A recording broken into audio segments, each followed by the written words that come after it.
Hey, it's the post Impact Rebellion pay-per-view episode.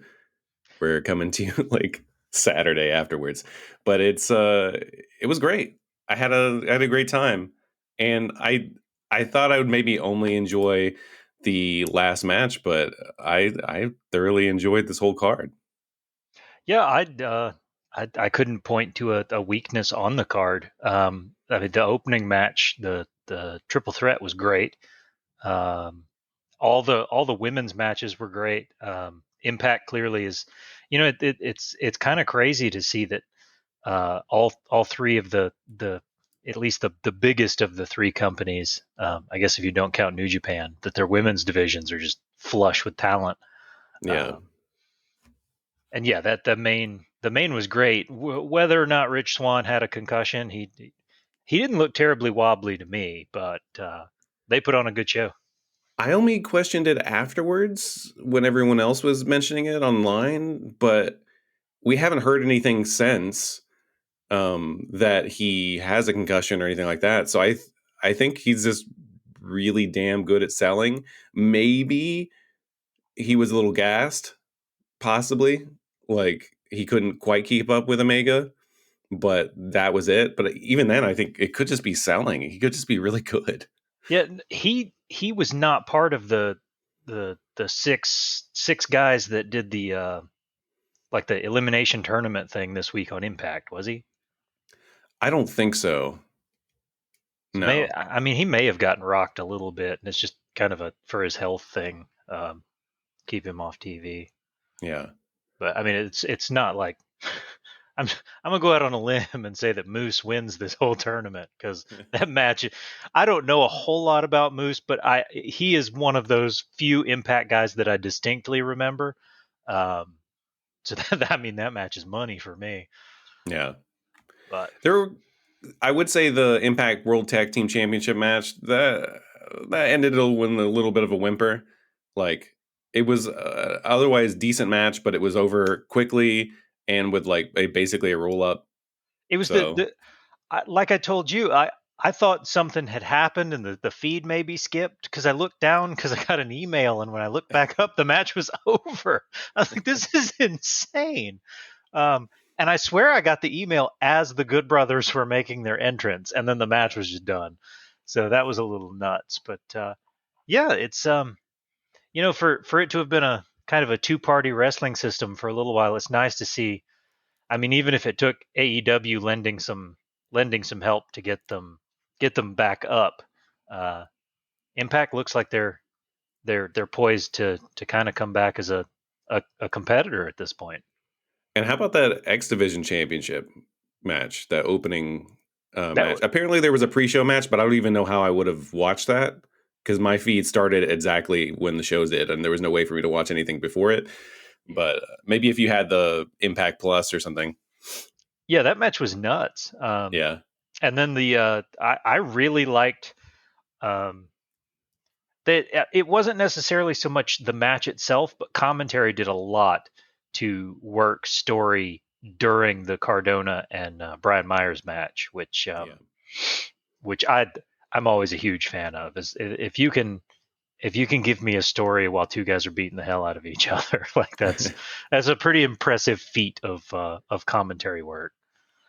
Yeah, props to Matt Stryker and D'Lo Brown, who I it was still one of my favorites to this day. I love D'Lo Brown. Seeing that I, Sky High and all that, I don't know, I it's so just great. as soon as I heard his voice, like I got giddy. I was 12 years old again. I was popping the neck. Like, I mean, I think I gave myself whiplash watching Rebellion, but yeah, that was we that was great.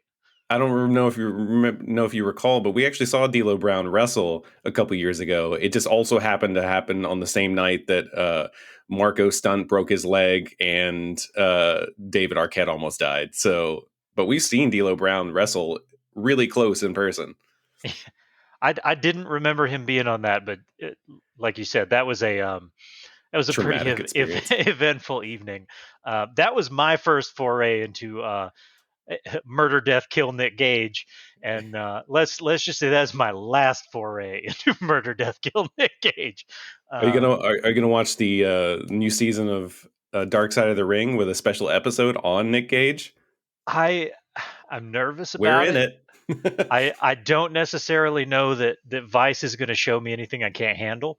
Yeah, But then again, it may make me a fan. They've done a really good job with that series. yeah, I'm not ashamed to say that I sat here and cried through that entire Chris Benoit episode. yeah. Like, It's rough. however you feel about how that situation ended, legitimately, from the moment Eddie Guerrero died to the end of that thing, I was like a mess. It was rough. The other one I really liked, even though I have no connection with them, but in the first season, the last of the Von Erichs is kind of like that whole episode about that tragic whole family, wrestling family, is just nuts. I haven't watched that one yet. I'm kind of bouncing around to the ones that pique my interest. Yeah, And I've kind of been doing the same thing with the WWE 24 episodes. I hmm watched a few the other day just because I had some time to kill. Um, really good. Big E's was great. I got super emotional during that because they let him go into John Huber dying and things like that. And apparently he was like a brother to Big E, so yeah. that hit a little hard. The newest one, the one about the Miz, that the amount of shit he took and just kept pushing, like more power to him for everything he's accomplished at this point. Because I mean, he ate shit for years and Wow. just kept plugging away. It's yeah, it's pretty nuts. One thing I really liked is, and I always like the WWE 24 stuff. I think they do a really good job. But um, when you mentioned that you at least started watching that Stone Cold documentary on A&E, and it was kind of refreshing to have an outside wrestling kind of perspective in on it. And I thought that was really well done. They brought in like his family, which is like, I mean, he's super private about anyway, but like bringing in his brother who like got all teary eyed when talking about him taking that pile driver from Owen Hart and almost breaking his neck. I always thought he did break his neck, but apparently he just severely bruised his spine. But yeah, that's really well done. So that's something I recommend. And actually, my wife, who doesn't really care for wrestling that much at all, she sat and watched the whole thing. She thought it was good. Yeah, I've watched the two of those so far. I really enjoyed the Roddy Piper one. The majority of his like at the top days were a little pre my foray into wrestling. Um, I grew up as a kid. I knew who Captain Lou Albano was because of the Super Mario Brothers cartoon. Yeah. Obviously, Hulk Hogan was everywhere. But I never really had any introduction to Roddy Piper, and it was a really good episode. He really rode a very hard road, um, and the end of that episode actually gave me a profound amount of respect for Ronda Rousey,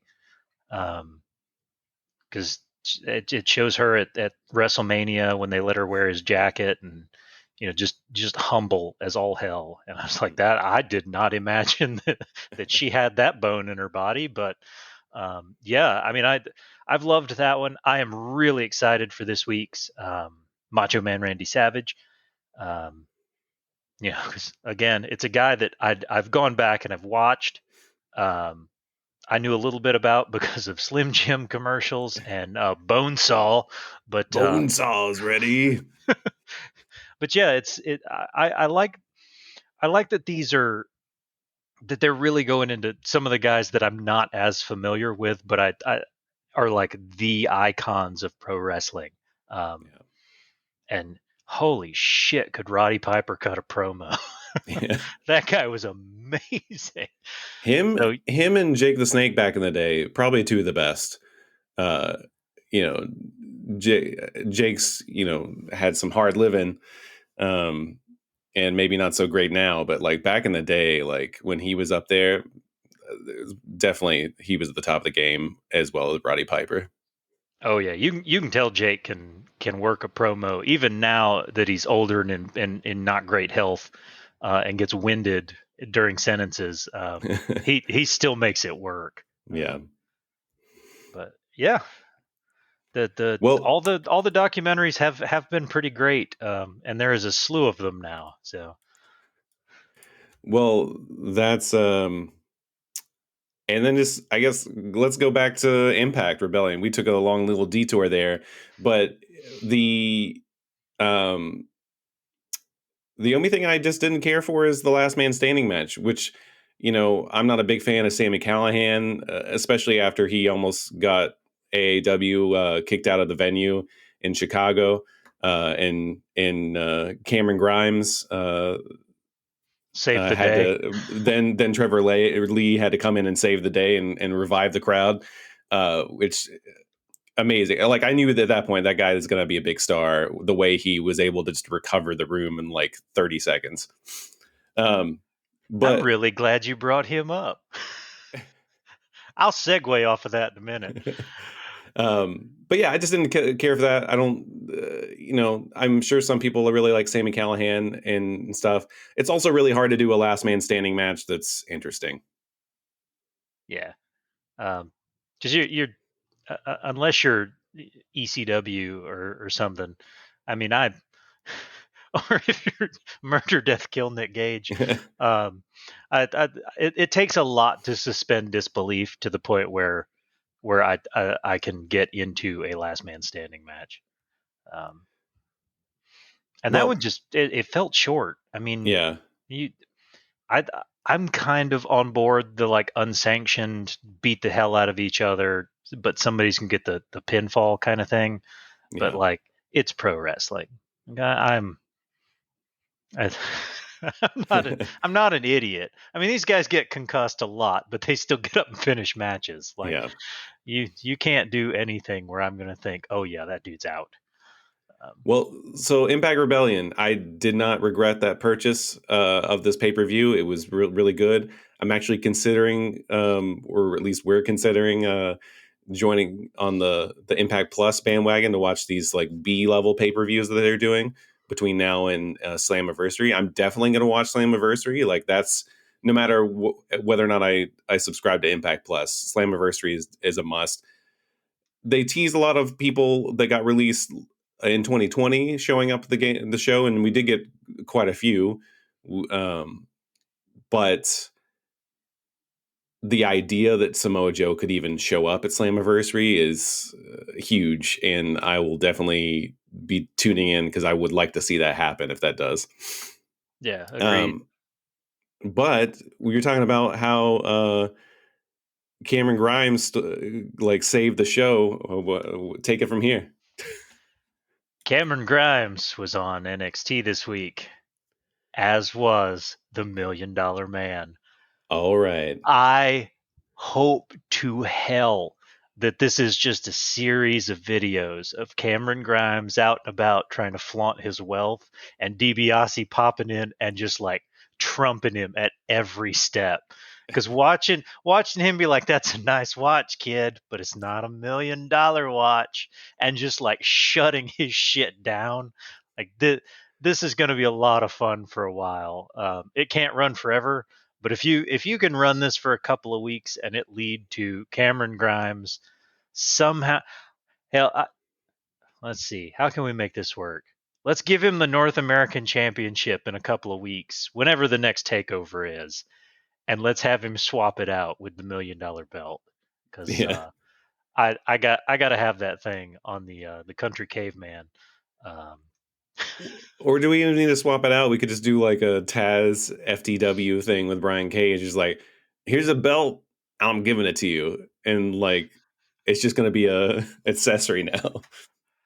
Yeah, I'm still not entirely on board the whole I'm gonna carry around this FTW belt but never have to defend it. Yeah.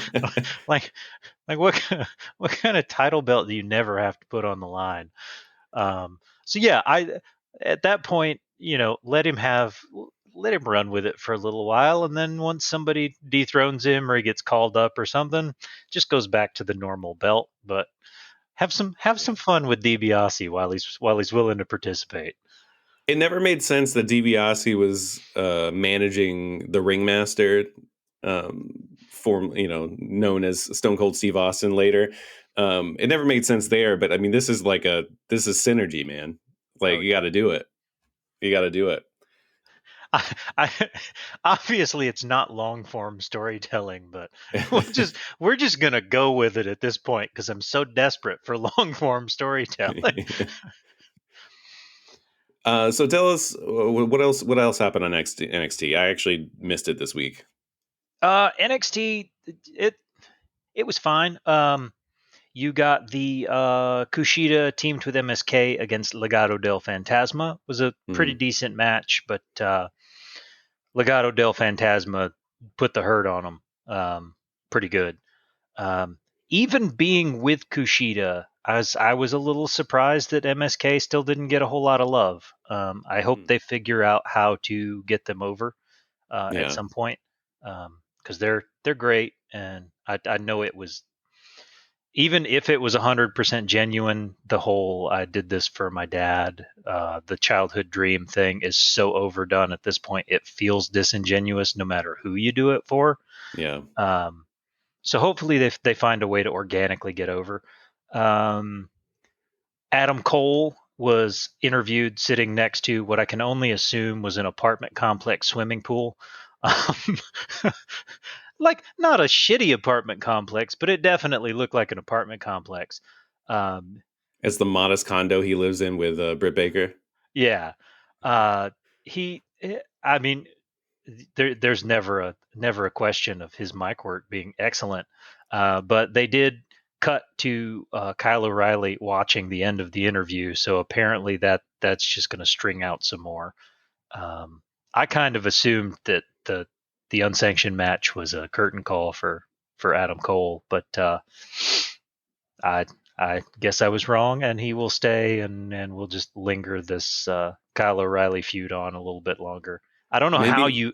how a feud goes any further than an unsanctioned match, but Yeah. Maybe just Vince gave him a second look and be like, nah, still too short. Moving on. So too yeah. short, and you don't quite have Finn Balor's abs. So Yeah. um, there Uh was there was some AEW promo was work. yeah. I mean, the rest of it was just sort of standard fare for an NXT episode. I was expecting a little bit more from AEW this week than I think we got. I mean, there were some good matches and all that, but I don't know.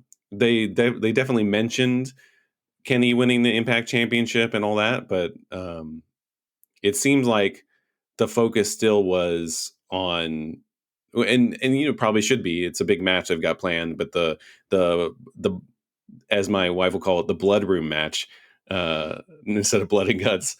Uh, Coming up next week, which you are going to be there in person. You got tickets to it. Yes, and I'm going to call it like it is. I'm going to AEW's War Games. Um, so I will. You'll probably have a better view of everything going on than I will from the 300 level at Dailies. But I did get front row of the 300 level, which makes me very happy. So I'm very excited. I was hoping we'd get a little bit more. uh, going into a lot of things, the inner circle has it's been real fun to watch. Like when they did the town hall, and Eric Mhm. Bischoff showed up to ask ridiculous questions and things like that. Like I was expecting a little more wrestling shenanigans out of the parlay, Yeah. but yeah, it didn't do anything to dissuade me from how much these guys want to beat the shit out of each other. And shit, which one is it? Wheeler?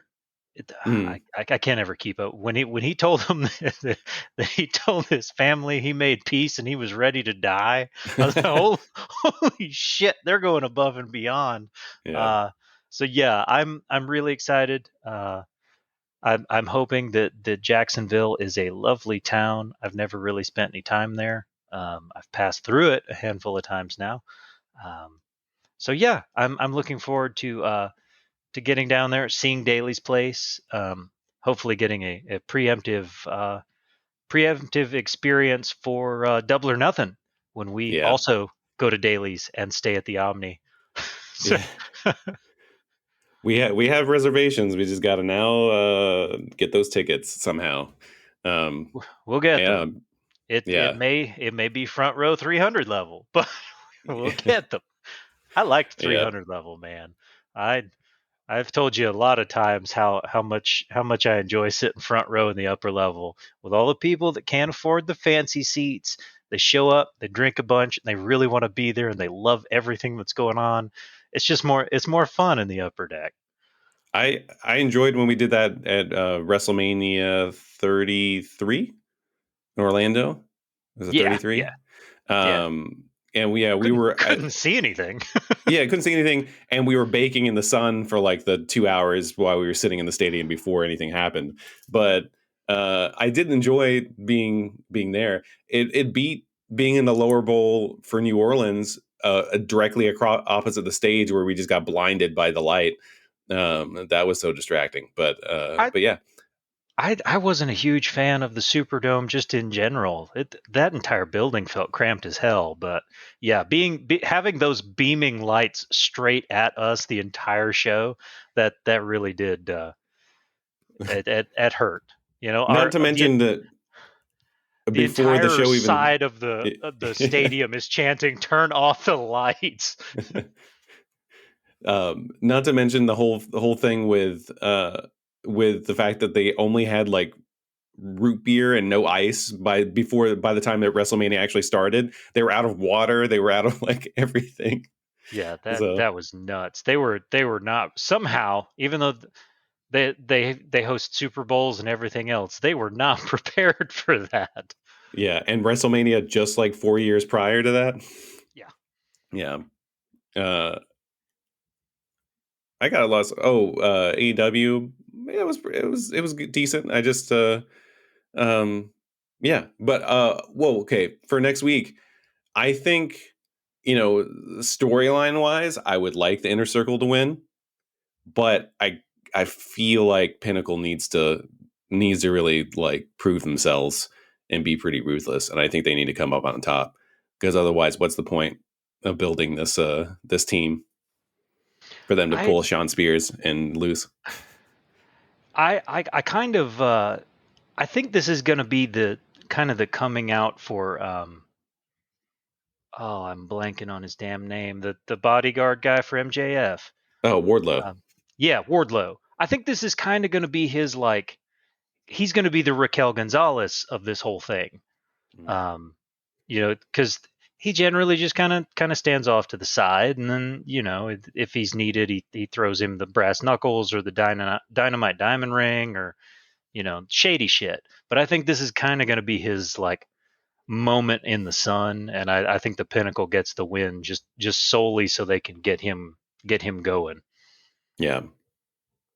Yeah, it'll be hard hitting. It'll be a little crazy. I think we will see blood. I really hope we do not see guts.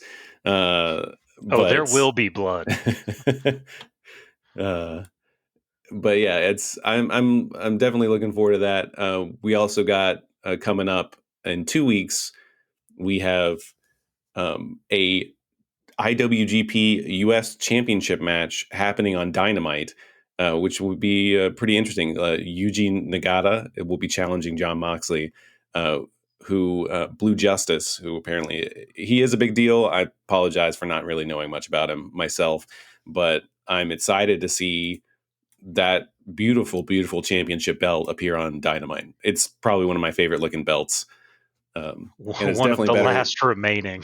Yeah, definitely better than New Japan's new Divas title that they put on Osprey. It's So Osprey though. You can give him a women's belt. yeah. I'm sure the Me Too Anything else you're movement looking really forward to appreciates that. coming up? Um, let's see. I mean, Blood and Um, Guts next week is going to be pretty great, and we're actually going to come to you very shortly afterwards. Matt's going to make it back to his hotel room a mile away, and then we're gonna podcast. So it's going to be something next week. yeah, be ready for lunacy because my day is going to start at like 3 a.m. that morning, and I'm just going to go nonstop until that show ends and we record. Um, and it's going to get real weird because my mom is going to Blood and Guts with me, so I'm going to have her on the damn podcast too. Um, so yeah, it's going to be nuts next week. Outside of Blood and Guts, um, I consistently look forward to SmackDown, especially now that Cesaro's getting a kind of a main event run. Um, he's got another match with Seth Rollins next week, but all signs point to a Cesaro Universal Title match at WrestleMania Backlash because we need all the extra syllables. Like we didn't know what Backlash meant anyway. But yeah, that I know he's not going to dethrone Roman. I don't see them dethroning Roman for a very long time, and probably not until they can secure some Brock Lesnar or The Rock finds time in his 900 movies before his presidential run calendar that he's got right now. Yeah. Um, but yeah, I'm really excited to see Cesaro get a run at the top. Um, not as excited for maybe they'll work some kinks out. Bailey is on her way to a SmackDown Women's Championship match with Bianca. They wrestled on SmackDown this week, and just chemistry wasn't there. It was really weird because I know they can both put on just fantastic performances, but they just did not seem like they were communicating well at all. It was a little bit of a mess. Hmm. And there's a lot of times where, particularly the opening match on most Dynamite episodes, don't look great. I chalk it up to it being 99 degrees indoor or outdoors in Jacksonville, Florida, but you don't really get the same kind of leeway when you're in a basketball arena with air conditioning. Um, Yeah.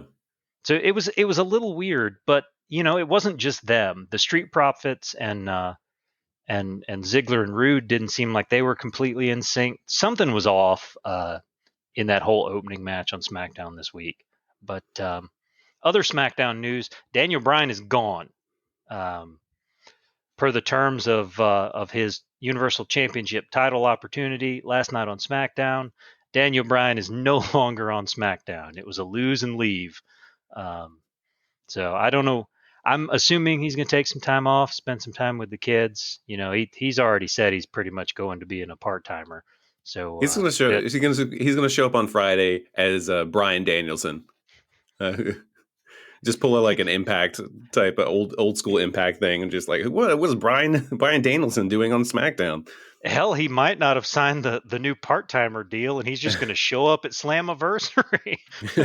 I mean, it's entirely possible at this damn point because he's already said he wants to work for other companies. Yeah. Doesn't want to leave, just wants the freedom to do that, which I don't think's a terrible thing. Vince isn't going to let anybody do that, but Well, Trips is looking to sign an agreement with the MLW, who just also launched a TV deal with Vice. So maybe if those two get together, we just see Daniel Bryan and a bunch of NXT people that are never used on TV on MLW all of a sudden. Like Daniel Bryan versus Hammerstone, Daniel Bryan versus who's their champion over there? It's damn. I don't know. He's in War Beast here in PCW, but I can't remember. Yeah, can't remember. But a Samoan dude that's not. Oh no, I think he somehow is related to all the other Samoans in wrestling as well. It's a cousin. Yeah, like the only Either person way, that's it's a not. news. Yeah, that's not related is Samoa Joe. to all those other Samoan wrestlers, basically. Somehow he's the one guy. Jacob Fatu. Jacob Fatu. Yeah. Oh yeah, he's got to be related because he's got the same damn last name. Yeah. Yeah, Fatu. Oh, they got 2 Von Erichs. Yeah. Oh yay, Leo Rush.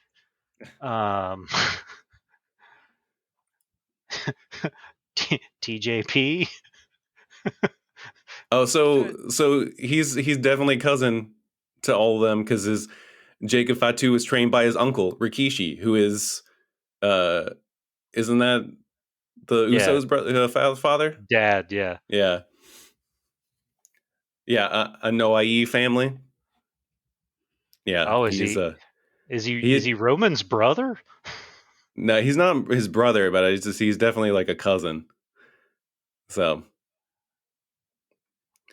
Oh, some of these guys are nuts looking. There's a guy in MLW named Davari, but it's not Arya Davari. Oh shit, ACH. Hell, I may have to watch MLW. They got some awesome talent. Well, now that they have the deal with Vice. Puma King? Yeah. Oh hell yeah. I'm gonna start watching this. Yeah. Now they got that deal with Vice, it's gonna be the lead-in for Dark Side of the Ring. So if you do have Vice TV, then you can watch it. Is that available through an app where I can use someone else's DirecTV login? Potentially, yes. I'm sure it is.